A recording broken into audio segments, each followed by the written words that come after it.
Welcome to the French Wedding Podcast with your host Naïm, the only podcast in English about weddings in France. Great conversations, tips and insights about your French wedding, some wisdom before your big day, and the opportunity to hear wedding professionals actually living and working in France, only for your day to be the most amazing to remember. Hello everyone and welcome to the French Wedding Podcast. Greetings from France. This is the place where we're recording this show. I'm Naïm, professional ceremony officiant based in my hometown Paris, and I created this show especially for future brides and grooms willing to get married in Paris or anywhere in France. Each episode is an occasion to meet a main actor of the industry, can be a vendor such as a wedding planner, hair and makeup artist, bridal salon, videographer, venue owner, bloggers, you name it. This show exists to bring you some insight about how people do things in France regarding the wedding industry, but we also share funny stories, things to know, and special memories when we happen to work together on the very same wedding. After a background in architecture, my guest today started her company, The Nouveau Romantique, in 2010. A destination wedding agency with headquarters in Los Angeles and offices in New York City and Austin, Texas. Her team designs and plans weddings in the US and all around the world. And she's here today to talk about her recently published book, The Little Book of Wedding Planner Checklists. Please welcome to the show, Liz McKellar. Hey Liz, welcome to the show. Thank you so much. I'm really excited to be here. Thank you so much for taking the time to be here with me from the Pacific Coast. This is a long. Yes. How's everything going? Technology. Everything's great. It's really, the weather is doing pretty well up here, and I just love how small the world is that we can be recording this. Everyone realized that during the lockdown, but Zoom conversations make it better sometimes. Absolutely. So I'm really glad to have you on the show. This is a kind of a special episode because usually we have vendors from France. Obviously, you're related to destination weddings with your company, The Nouveau Romantique. I really like the name. Congratulations on... I love anyone who has any French background because the spelling and the pronunciation is accurate. So great. Well, we could start that way. Can you tell me a bit more about your company and about yourself?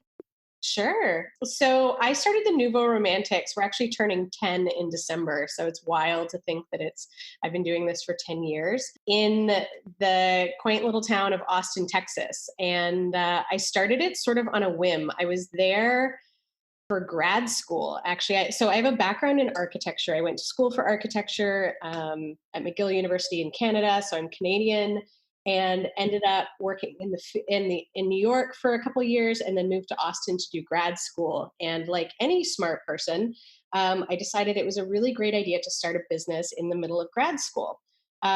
Which actually ended up being to my benefit, because I really actually never thought about what if it succeeded or what if it failed. It never actually even entered my brain. But that I had just gotten married. And so it was one of those quintessential stories of like, I really love the design aspect, and having a background in architecture. All of my friends had gotten married, and we'd sort of just like designed everyone's weddings. And, you know, the creative aspect of that, of just like my personality and my background. I actually started the Nouveau Romantiques as event design, florals, and stationery. So all of the creative elements. And quickly realized that I was blogging instead of doing my schoolwork, and my professors were going to figure out sooner than later. Right. And that I did about 2 years worth of just the design side. And then we ended up getting a really big client in Texas, 500 guests. And I realized that they needed planning, and that I'd been offering planning sort of on the side for smaller clients, but that was the first wedding that really pushed me into hiring more of a planning staff and putting in sort of the structural components and processes for doing planning alongside all of the design elements. So fast forward to 2010, we still really do all the planning, all the design, florals. I've worked with a couple florists outside, but a lot of the time we'll do it. And that yeah, all of the creative aspects, all of the logistical stuff. I will say that architecture and events actually have a really nice connection and relationship. They're really, in my mind, the same. You take the big picture and break it down into the nitty gritty details. And so, yeah, I love the creative expression of it. I like working with clients. Every wedding is different. Every client is different, and really getting to know their stories and then making that come to life is, I can't quite get over that I've been doing this for 10 years, but Yeah. it's still wonderful. It's still really exciting. And also, like, I will say that the places that I've been able to go, and even within like the US and then destinations like across the world, and the people within the wedding and events industry have just been one of the biggest and most like wonderful experiences. Like, I just never would have considered that, but I will say that it's one of the things that I just love the most. Like, I have people, friends in like from Nigeria to Europe to, like everywhere. And that it's just like this podcast. We can be anywhere, and yet at the same time, the world is a really small place. I really like your vision. And just going back, we're going to go back to this in a second, but talking about your book for a second, I was reading just the book that you Yeah. recently, and that I really liked. And I was curious. I had this question in mind, like, what is your background? And now that you're telling me that you have an architect background, Right. I'm not that surprised because it's so linear and it's so clear. And I was like, oh my God, this is so well organized. Just the summary, So yeah, now I It don't makes have all the this guess sense, in my head. right? Yeah. I always like to joke that, like any famous architect, like Frank Lloyd Wright or like Mies van der Rohe or anyone, I was like, get an architect and we'll design your toilet paper roll holder. So like, we'll design everything that you give us. So, our wedding clients, I was like, you just tell us the parameters and we'll go for it. But it's definitely, I keep joking with all of my old professors that I was like, I really want to come and start talking to architecture students to be like, this is actually a viable, legitimate, far less legal responsibility like industry. And I like the speed in which it operates, and like, you're not working on a building for 10 years. So Amazing. Really, really good. So yeah, coming back to you and your story and the Nouveau Romantique. So you started this company 10 years ago now. yeah. And what is your best memory about it? I will say that it comes down to like, again, the people. And it kind of splits between like, I've had the luck and like really just developed an incredible team of, we kind of operate as like an agency. So there's me, and then I'll pull on team members for weddings. And then whenever we need to like install the weddings, I create bigger teams, and people come from either locally, like, or across the country. And getting, like, I call it getting the band back together, or like getting the crew back together, Yeah. is like Christmas every time. Like, for me to be able to bring in and support both other vendors and companies, and really invite them into meeting our clients, etc. But then there's also like getting to know all the families, and really, like, it's such an in-depth relationship the way that we tend to work, that it's like, I joke with brides, I was like, we'll have probably seen you naked, on the day of the, like, we'll know everything about you. So it's something. But I would say my favorite memories are just like, on people's private, we've done a lot of ranch weddings or like private property weddings, and just like the teams of people, and like working together, and the beauty, and like, there's so many, but like, I think that that's kind of the overriding feeling that I've got. When I hear you, it looks like that you have a very solid background, as we said, architecture and structure, but you also have a big heart and a vision, a love for people. Absolutely. Yeah, it's the people make the world go round. Like, that's where, if here's my current favorite, and I was like, it's like having kids, right? You don't want to actually pick a favorite. Yeah. We were down almost on the border of Mexico and the US, doing a ranch wedding. And I had brought some florists in from New York, and I sort of gave them an approximate kind of description of what I was looking at. And the florists like had buckets and we pulled together the materials that they could work with. And I walked into the tent and I hadn't seen what they were doing. And it's the first time I actually ever teared up. Like, it was so beautiful. And it is such an Wow. art form. Like, everything that we do in many ways is an art form. It can be a technical art form, but it's really art. And to see that, and it's better and more beautiful than my wildest dreams, that I was like, this is so incredible. And so for them then to be on the receiving end of like, gratitude, and like that people can, anyways, it was that part, like, totally, yeah, not much has made me cry, but like that was like a moment. All that you described doesn't really look like work. So maybe it's the secret, right? Yeah, it is a secret sauce. Treat people well, and then they over deliver. That's a hashtag and like a bumper sticker in one. Right. So you published a book recently. For those who don't know the title, this is the Little Book of Wedding Planner Checklists, aka all the lists and tips you need to plan the big day. Yeah. I want to know, I'm curious about the story of the process of creating this book. How did it come? So it landed, like all the best things, right? It totally landed in my lap. I will say that I'm organized, but I'm still a creative brain. And I've had many, like, those little signs that come in that it's like, I know that I'm going to write a book, or more than one book. This is really like the starting point, I would say.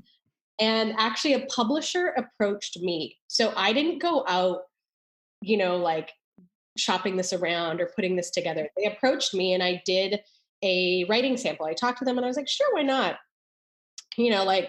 Follow the little crumbs and see what happens.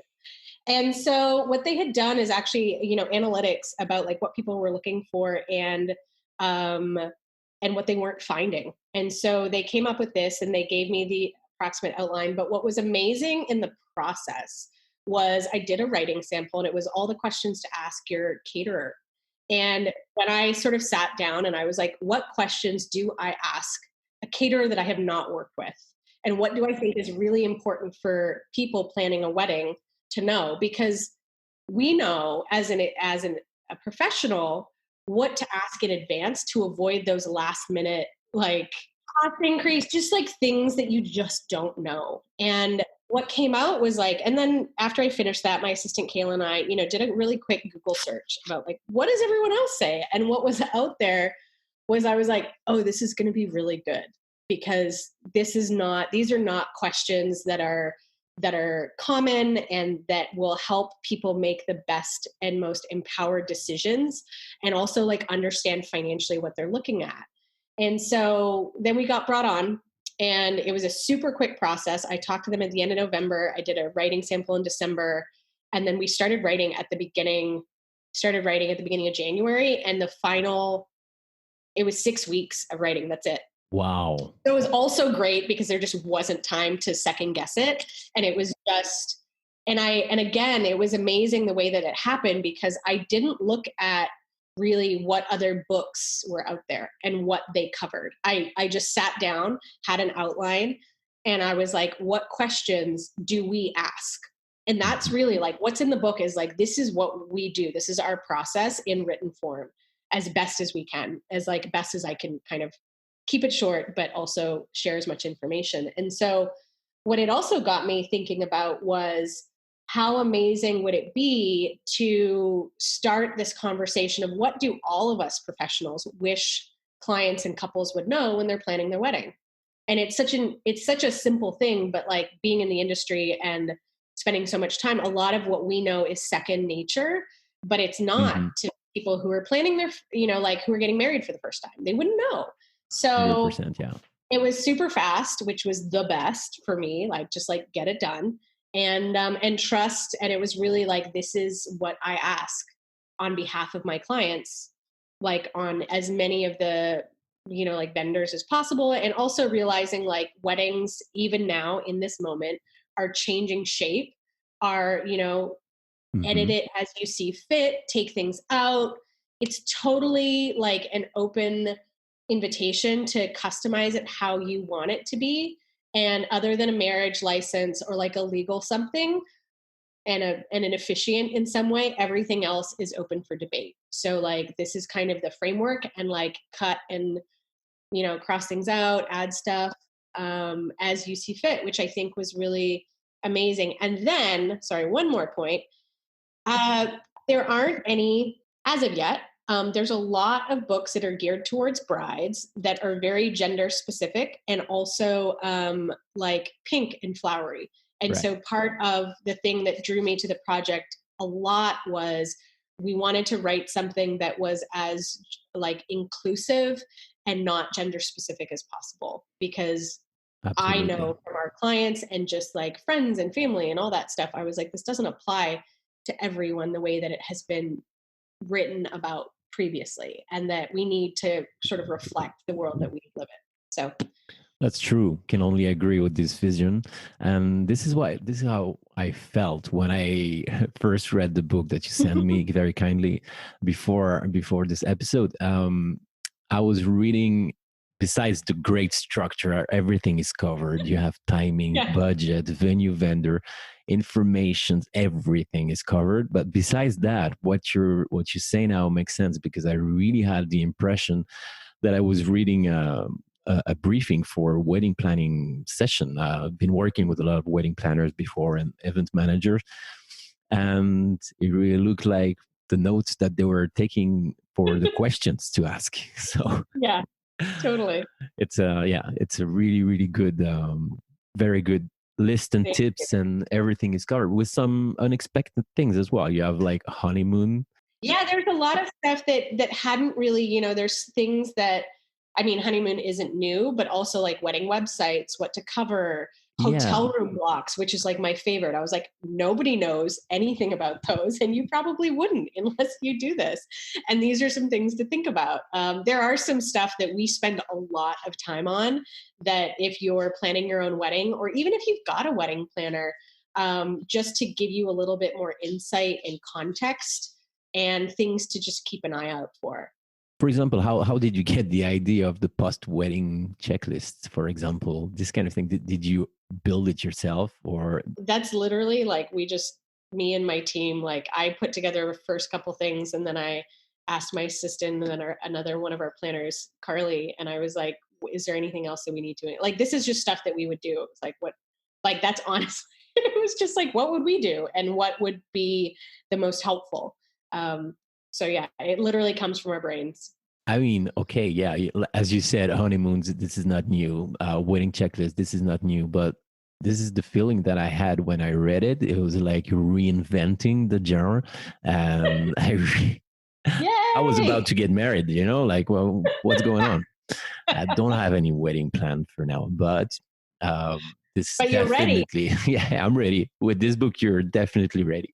And did you Absolutely. have to gather other information somewhere else to write the book, or it was like, as you said, a 6-week marathon, and everything happened that way? I would say the only thing that I asked for I kind of put together our outline, and then Beth Chapman, who owns a wedding salon out on the East Coast, I asked her to just review and ask, like, is there anything else on like wedding dress or attire shopping that we should remember? And so she gave me a little bit more feedback on that in terms of like timing and Hmm. some of the details around like fittings on your dress and or any other attire kind of thing. But everything else is for the most part like our brains. It's really what we build in to our clients, which was great. It was brilliant that I didn't look at anything Yeah, else.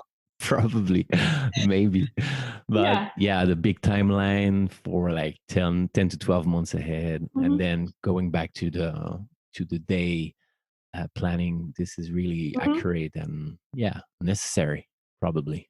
Absolutely. And I'm actually building out an additional kind of like a complementary, not complementary, it's just an expanded version of like Okay. a digital education platform, so to speak. Okay. It's currently in the works, or like finishing up some of the other details. But because we had a word count for the book and we really wanted to make sure it was like short and concise to the point, there are some things that didn't make the cut. And there's some it'll definitely have more videos and me explaining things, because it's one thing to hear it or read it, and then it's a whole other thing for somebody to actually explain it.